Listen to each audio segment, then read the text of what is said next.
In this video, we will see how human beings have added to the natural water cycle, you can see that in one of our linked videos, by taking water from rivers for our use in towns and cities. Humans began to interfere with the natural watercourses long ago.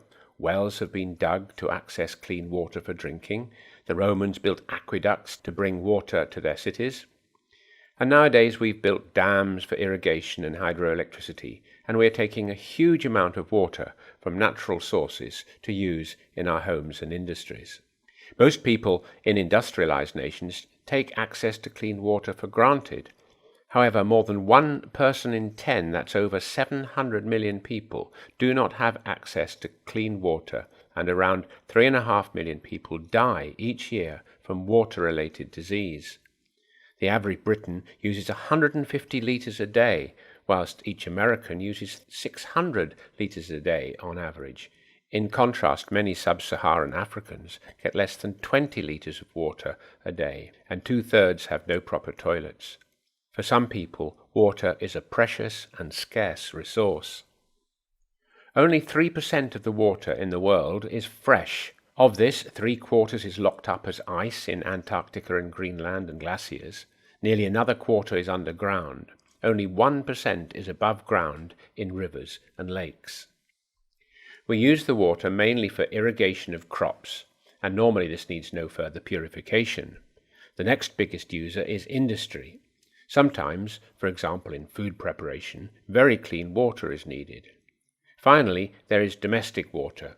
Some new housing estates in industrialized countries have a dual water supply, where grey water, collected from rain and from effluent from basins, baths and showers, is available for flushing and watering the garden, and the purified water is only used for washing and cooking. However, normally only one pipe supplies water to our homes, and this water has to be of drinking quality and is purified on an industrial scale at the waterworks. If you do not have piped water where you live, you might have access to a well. If the well has a brick or concrete wall and sides, the only water able to enter the well will be water that has had to seep through the surrounding rocks. This means that the water is likely to be pure and safe to drink. Piped water from the waterworks, for those lucky enough to have it, originally comes from rivers, lakes, reservoirs or underground aquifers. The grill will stop large floating objects, fish, etc., from entering the waterworks. Next, coagulants such as alum are added, which causes tiny particles in the water to cluster in lumps, which then settle in the sedimentation process.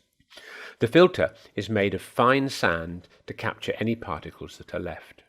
Finally, chlorine is added to kill any bacteria. If the water does not naturally contain fluoride ions, they are often added as sodium fluoride as an aid to building strong teeth in those that drink the water. But for the 700 million people or so without access to clean water, small-scale developments are beginning to help. If you are interested in these developments, look up Clean Drinking Water for the World and learn about the Life Straw, biosand filters and many more. So to summarize, many people take clean water for granted. It comes in pipes filtered and chlorinated to make it disease-free from the waterworks.